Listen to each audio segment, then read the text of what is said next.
Assalamualaikum warahmatullahi wabarakatuh. Bismillahirrahmanirrahim. Alhamdulillahi rabbil alamin. Wassalatu wassalamu ala sayyidil mursalin sayyidina Muhammadin wa ala alihi wa sahbihi ajma'in.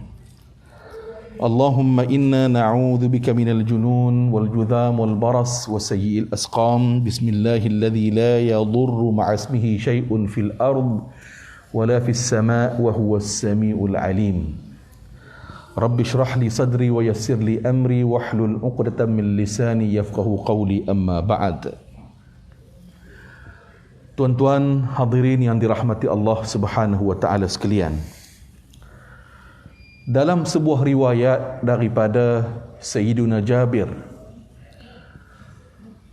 bercerita, pada satu hari baginda Rasulullah sallallahu alaihi wasallam dan para sahabat daripada Madinah bertolak ataupun berlepas nak pergi ke Tabuk. Madinah nak sampai ke Tabuk sekitar 778 km hari ini, perjalanan hari ini. 778 km. Tiba-tiba hadirin muslimin yang dirahmati Allah, Jabir bercerita apabila sampai di pertengahan jalan, Rasulullah sallallahu alaihi wasallam berhenti di tempat itu. Tempat itu ialah Al-Hijr, namanya Al-Hijr. Hari ini disebut sebagai Madain Salih.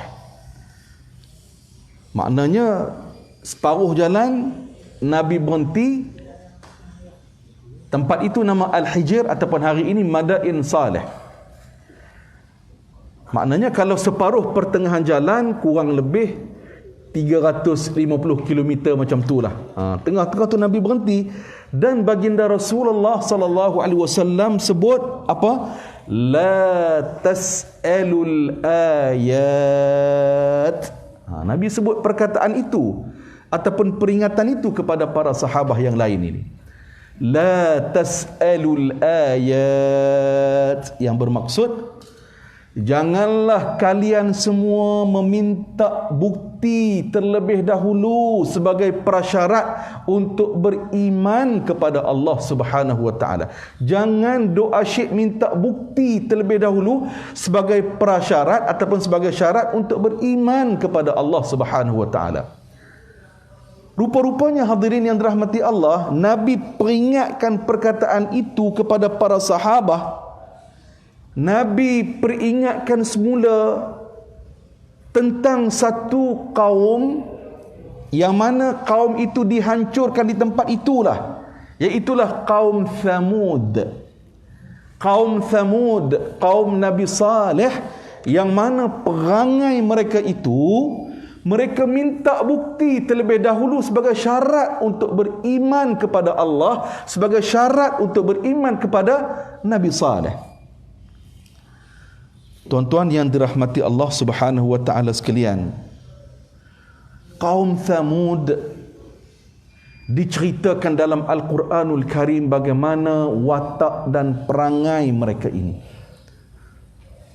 Sekitar 26 kali di beberapa tempat di dalam surah Allah Ta'ala menyebutkan tentang kaum Thamud ini. Begitulah juga kalau kita, saya percaya kita semua pernah dengar kaum Ad. Kaum Ad dan kaum Thamud ni dia bergandingan. Maknanya selalu disebut di mana-mana. Kaum Ad pula, mereka ini merupakan kaum Nabi Hud alaihi salatu wassalam, yang mana kaum Ad dan juga kaum Thamud, mereka diberikan kelebihan oleh Allah Subhanahu wa taala. Kedua-dua kaum ini memang Allah Taala bagi kelebihan kepada mereka. Kerana itu tuan-tuan, kalau memang kita sentiasa membaca surah Al-Fajr. Surah Al-Fajr merupakan surah nombor 89 dalam Al-Quran, ada 30 ayat. Surah ini merupakan surah Makkiyah. Kalau kita tengok pada ayat nombor 6 sehingga ayat nombor 13, Allah Subhanahu wa taala berfirman, ayat nombor 6, Bismillahirrahmanirrahim.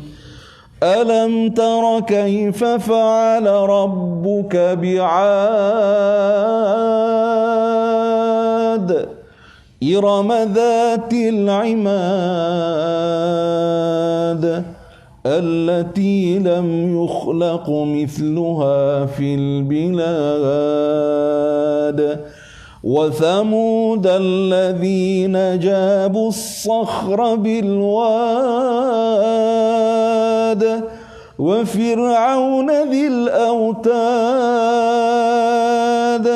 الذين طغوا في البلاد فأكثروا فيها الفساد فصب عليهم ربك سوط عذاب إن ربك لبالمرصاد. Nombor 6 sehingga ayat nombor 14. Allah Subhanahu wa taala bertanya, tidakkah engkau wahai Muhammad memperhatikan bagaimana Tuhanmu melakukan terhadap kaum Ad? Tuan-tuan, kaum Ad ini Allah Ta'ala bagi 3 kelebihan kepada mereka. Yang pertama, kelebihannya ialah fizikalnya kuat. Very muscular, kuat tubuh badannya, sasa, perkasa, apa lagi? Boleh angkat batu-batu besar tu selamba sahaja. Kuat fizikal mereka. Yang kedua, mereka kaya. Kaya sungguh-sungguh. Kaya punya banyak duit. Duit tu tak nak buat apa sampai membazir. Buat bangunan pencakar langit yang tinggi-tinggi. Sebab duit melampau-lampau. Yang ketiga, mereka Allah Ta'ala berikan keilmuan ataupun kepakaran kepada mereka. Itu kaum Ad. Kaum Thamud pula Allah Ta'ala bagi kepada mereka kekuatan kepakaran dalam bidang architecture dan juga dalam bidang engineering. Kenapa? Dia boleh bukit-bukit besi, bukit-bukit berpasir di padang pasir itu, mereka boleh ukiran mereka itu menyebabkan bukit tadi ini boleh jadi sebuah kediaman yang sangat mewah. Sebab dia ada teknologi architecture dan juga engineering tadi. Itu kelebihan mereka. Tetapi tuan-tuan hadirin rahmati Allah, kuatnya fizikal mereka, kayanya mereka dengan duit, kayanya mereka dengan harta, dan mereka ini ada ilmu kepakaran sijil yang tinggi, tetapi apa guna 3 kelebihan ini apabila 3 kelebihan ini, kurniaan Allah ini menyebabkan mereka jauh daripada Allah, mereka bongkak, sombong, angkuh kepada Allah dan angkuh kepada manusia. Mereka melakukan kefasadan di atas muka bumi ini. Tuan-tuan rahmati Allah,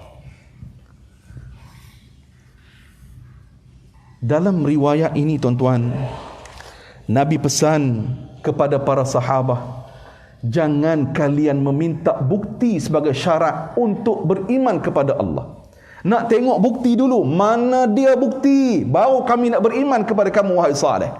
Ni perangai-perangai macam ni. Tuan-tuan, Allah Ta'ala nak membuktikan kekuasaan Allah Subhanahu wa Ta'ala di balik bukit besi dan di balik bukit yang berpasir, bukit di tanah pasir itu, tiba-tiba keluar seekor unta. Nah, hampa minta bukti sangat, nah aku bagi. Macam itulah. Nah, ditunjukkan bukti kepada mereka.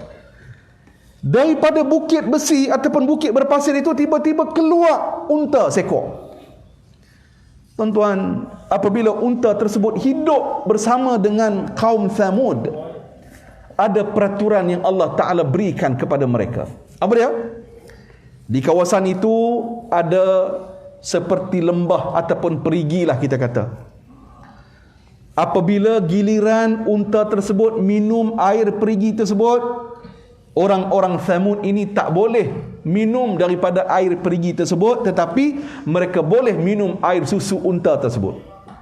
Begitulah sebaliknya, bila giliran unta tersebut tak minum air perigi, barulah orang Thamud ini boleh untuk minum air perigi. Itu peraturannya. Hadirin yang rahmati Allah, jenis perangai suka mencabar Nabi, mencabar Allah, nak tengok bukti dulu, nak try test. Dah lah try test pula. Apa yang dibuat tuan-tuan? Dia perah susu unta ni kan. Perah tu niat nak bagi habis. Punya perangai tu, niat nak bagi habis. Tetapi tuan-tuan hadirin rahmati Allah, oleh kerana unta ini unta mukjizat, walau diperah sebanyak mana pun takkan habis susunya. Tak puas hati lagi, apa yang mereka buat ini kemuncak. Kaum Thamud mereka melampau, mereka mencabar Allah, mencabar Nabi Saleh. Apa yang mereka buat kemuncaknya, mereka telah membunuh unta tersebut. Setelah dibunuh unta tersebut, hadirin yang dirahmati Allah Subhanahu wa taala sekalian, mereka kata kepada Nabi Saleh, "Nah, kami telah bunuh unta tersebut. Kamu kata bila kami melawan hukum, kami telah melawan Allah, melawan kamu, kamu kata kami akan diberikan azab. Mana dia azab tersebut? Mana dia yang kamu sebut tersebut?" Tengok sampai tahap itu tuan-tuan yang dirahmati Allah. Akhirnya disebabkan melampaunya mereka itu, bongkak, sombong, angkuhnya Thamud itu, hadirin rahmati Allah, akhirnya Allah Azza wa Jal telah menghancurkan kaum Thamud yang degil, ingkar, bongkak kepada Allah Subhanahu wa ta'ala. Tuan-tuan, dalam satu riwayat, ada seorang geng-geng Thamud ni jugalah, namanya Abu Righal ataupun Abu Rughal.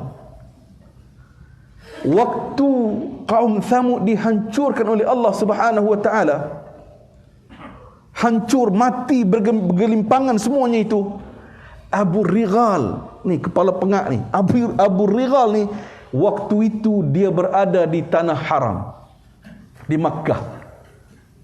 Allah Azza wa Jalla menangguhkan terlebih dahulu azab kepada Abu Righal ini kerana memuliakan tanah haram. Waktu geng-geng dia kena azab, Abu Righal ini berada di Makkah, di tanah suci Makkah, di Al-Haram. Kerana Allah Azza wa Jalla mahu memuliakan tanah haram, Allah tangguh sekejap, dia tak kena lagi, dia relax lagi. Tetapi janji Allah maha benar. Apa yang berlaku selepas Abu Righal ini beberapa langkah, beberapa tapak keluar daripada tanah haram, maka datanglah azab Allah Azza wa Jal menerpa Abu Righal ini, dan nasib Abu Righal samalah seperti kawan-kawan dia yang mencabar Nabi Saleh dan mencabar Allah Subhanahu wa ta'ala. Karena itu hadirin tuan-tuan yang dirahmati Allah Subhanahu wa ta'ala sekalian, cerita tentang kaum Nabi Saleh ataupun kaum Thamud dan kaum Ad ini. Kalau kaum Ad pula tuan-tuan, seperti yang kita tahulah, mereka dihancurkan oleh Allah Subhanahu wa ta'ala, ribut kencang 7 malam 8 hari, ribut itu menerpa mereka dan semuanya diazab oleh Allah Subhanahu wa ta'ala.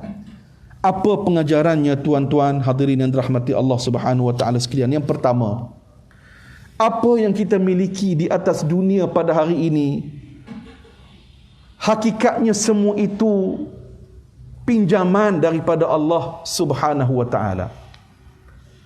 Apa yang kita ada pada hari ini, semuanya datangnya dari Allah Azza wa Jalla, dan Allah boleh menarik nikmat yang kita punyai pada hari ini bila-bila masa.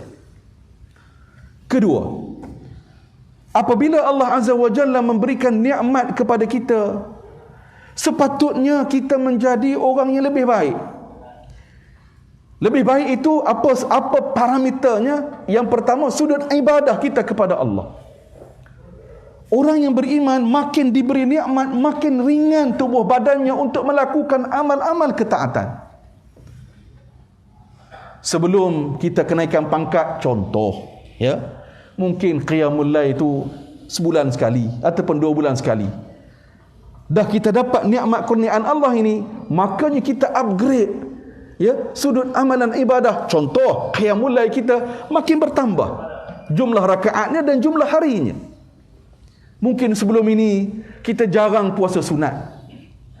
Orang yang bersyukur kepada Allah atas nikmat yang diberikan kepadanya akan bertambah puasa sunatnya. Karena itu hadirin yang dirahmati Allah, nasihat ini kepada diri saya terutamanya. Abu Hurairah, beliau telah berkata, Rasulullah sallallahu alaihi wasallam telah memberikan nasihat kepada aku. Nabi pesan kepada aku, Nabi wasiatkan kepada aku, dalam hidup ini jangan tinggal 3 perkara. Tuan-tuan hadirin, kalau kita boleh buat 3 benda ni konsisten, Allahu Akbar, bagus sangat dah. Apa benda 3 tersebut? Yang pertama, sebulan berpuasa 3 hari.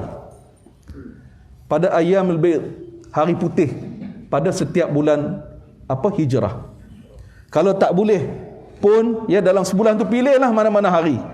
Bagi cukup 3 hari. Yang kedua, 2 rakaat salat sunat duha. Dan yang ketiga, sebelum tidur salat sunat witir. Sebelum tidur salat sunat witir. Ini yang dipesankan oleh yang dipesankan oleh baginda Rasulullah sallallahu alaihi wasallam kepada Abu Hurairah. Paling komana, orang Kedah kata, orang Penang kata, kalau boleh buat 3 ni melekat betul-betul, alhamdulillah. Perkara yang kedua hadirin yang dirahmati Allah, tentunya dalam hidup kita ini tuan-tuan perlu ada amalan rahsia antara kita dengan Allah saja yang mengetahuinya. Cucu ataupun cicit baginda Rasulullah sallallahu alaihi wasallam yang bernama Zainul Abidin. Tuan-tuan, ketika hayatnya orang nampak dia seperti macam orang biasa-biasa, tetapi rupa-rupanya dia ada amalan rahsia. Apakah amalan rahsianya? Waktu dia hidup tuan-tuan, di kawasan kampungnya itu, kawasan tempatnya itu, orang fakir miskin, apabila mereka membuka pintu rumah masing-masing setiap pagi, tengok-tengok ada makanan, ada juadah makanan yang tersedia di depan muka pintu. Tapi orang fakir miskin ni tak tahu siapa yang bagi ni. Tanya jiran sebelah pun, hang ada terima tak? Aku pun ada. Siapa bagi? Aku pun tak tahu. Begitulah setiap hari. Orang fakir miskin ini buka pintu saja di depan muka pintu rumah, setiap pagi ada makanan yang diletakkan. Tapi tak tahu siapa yang bagi. Hadirin muslimin mukminin rahmati Allah. Bila masa orang tahu pemberinya itu siapa? Apabila Zainul Abidin ini, cicit baginda Rasulullah ini, meninggal dunia.